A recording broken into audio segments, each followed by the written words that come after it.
Okay. So thinking about these students who are experts, why do we think that they were so successful? I think at the most basic level, you know, they were able to read, annotate the text, and identify the main topic of each. So they were able to, just from that starting point, think initially how they were connected. And I think annotating really helps them do that, because they were able to kind of toggle back and forth and look at what their annotations were. I said something similar, but just a little bit more simplified, that they just read the text and they understand the gist right away. They understand the main topic immediately. I mean, going into the summary also, they are able to condense everything that they learned into a paragraph that combines information from both texts and putting it in a cohesive paragraph. I think to build on that a little bit, they also have really internalized the summary success criteria, and they understand that for one text, you're just picking out the main idea and the important points and some expert vocabulary. But for two texts, you're really thinking about that main idea and then important points from each. And I think they've really internalized that success criteria, and they kind of use it as a guide or a formula almost as they're writing their summary. I think also just they understand the structure of the nonfiction as well.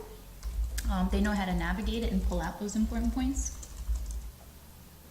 And just to go back to the annotation, in a lot of the expert papers I was looking at, for example, in this student's paper, you can see that they're actually going back, and when they're finding similarities or differences, they're underlining them. Oh, that's great. So if they really kind of have this idea that you can go back to the text and prove for sure what's similar and what's different. So you can see that they've underlined the same detail. You know, it uses its trunk to breathe.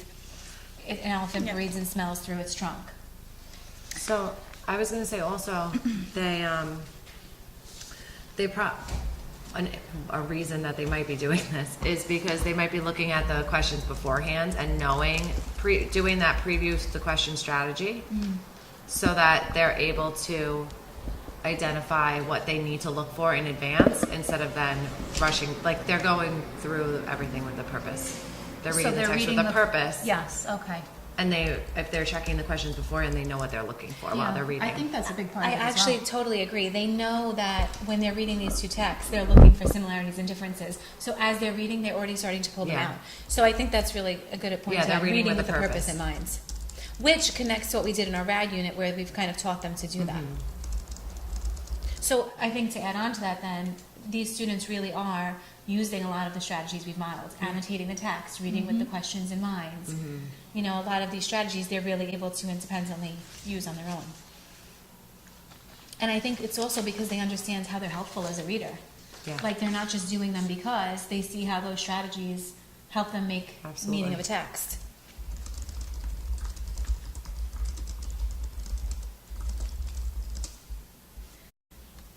So I think we have quite a few inferences about why these students were so successful. Let's start to think about some actions that we can do in order to bring them to the next level.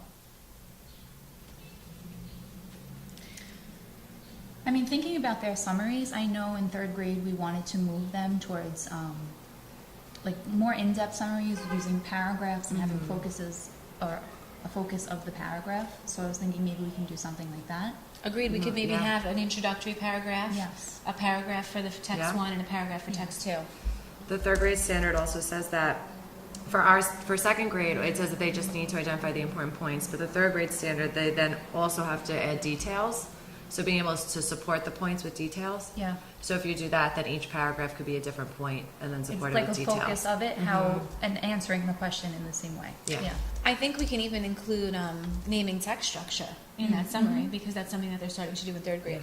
So do we want to maybe do this work thinking about the sources of efficacy, like maybe through exemplars or a progression? I said possibly exemplars, yeah. Right? Maybe take some third grade samples, or even we Absolutely. could make some of our own. So I'm going to jot that we're going to include exemplars that have paragraph structure and name the text structure to think about third grade standards. And I think this group is very, they're excellent at comparing their work against an exemplar, that they'll be able to use it as a tool to really push themselves So Yeah, that a third lot of grade. these students in this group are good at using those tools that we give them, so something like an exemplar would help them. And We there's could so, absolutely create a progression Yeah. as well. I mean, if we're gonna choose one, I think exemplar Yeah. is the way to go, but maybe a progression is another tool we can just create, because I think it'll help everyone. yeah, and there are so many students who are an expert that you can then lead to peer feedback because there's so many of them who can support each other who are at that Absolutely. level.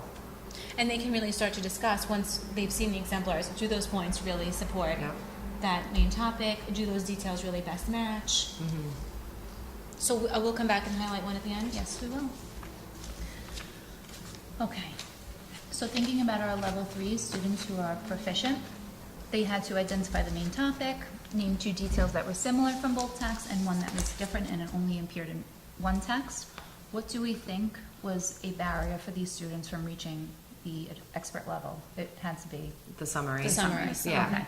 So I actually had one student who, the summary that he wrote, he did it similar to how we were doing the conclusions of our writing pieces. So instead of actually putting details from the text, he summed up what we learned all about. So you learned all about how they breathe, how they walk. So he was transferring what we learned in writing and writing a successful conclusion to the summary, not being able to differentiate. So he just kind of listed what it was teaching you without actually giving the details. Yeah, I think these students do understand that a summary kind of tells you what you learned, but they didn't internalize what a good summary is yet. Yeah. Right, they know that you have to essentially teach someone about the topic, but since they were reading 2 texts on the same topic, for like this student, they only included information that was in one of the texts. It wasn't across both Not texts, so synthesizing both. they missed out on important details that were from one of the 2 texts. Yeah. So I think we have to, because I also have a student here who maybe just said both texts are about elephants and then names just more the main topic. So let's really push to think about the why. Why weren't they able to do that? And it might be because they don't yet understand what a good summary has, Yeah. so they really haven't internalized that summary success criteria, and maybe they're not using it as a guide while they're writing. Yeah. Yeah. I think also in one of my examples, he listed just any details that he noticed. So they weren't related. He didn't take details that were connected from both texts. He just listed any details. So really, they're not yet distinguishing between what's an important similarity versus just what's an interesting Yeah. detail.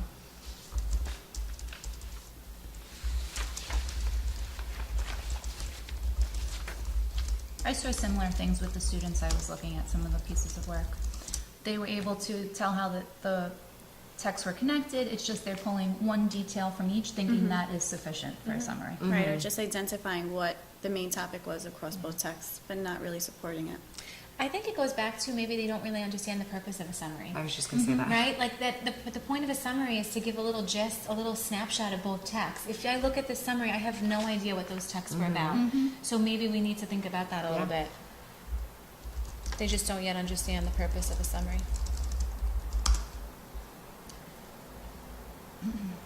So what do we think we can do for these students to help them reach the expert level? I think we would have to continue to direct model, even using like the summary success criteria in a small group. Yeah, Yeah. I was thinking mentor pieces or exemplars I for them agree. to just see it, to start to read them, to get involved with it. Just of grade 2 summaries. Yes. Right? Yes. Not yet. Not yet. Of No. the, Yeah, just the grade 2. And then as they're writing them, they can use the success criteria to start to check their work. But I feel like they do need to hear what a good summary sounds like first, a good grade 2 summary. I agree. I think, again, coming back to the sources of efficacy, I think feedback might be a good place in Yeah. this group, because I think that they have the start of a summary, but maybe they can start to like talk to each other about, oh, well, I'm not really sure if that gave me the gist, or do you have some important points in there that might help them to really see, okay, I'm missing something. And with the models too, giving them successful second grade models, even if we give it to them before they actually read the information so that they experience seeing a summary and saying you're going in, you don't know very much about this topic, this is what we're going to learn, and then checking it against the text, kind of working backwards so that they Right. can experience the point of a summary. Having Yeah. another tool in their folder that Yeah. they can use The as they're purpose. working on it. Yeah, absolutely. Okay. Let's start to think about the students who were developing. So we know that they also struggled with the summary, but what do you believe was another barrier that kept them from being proficient?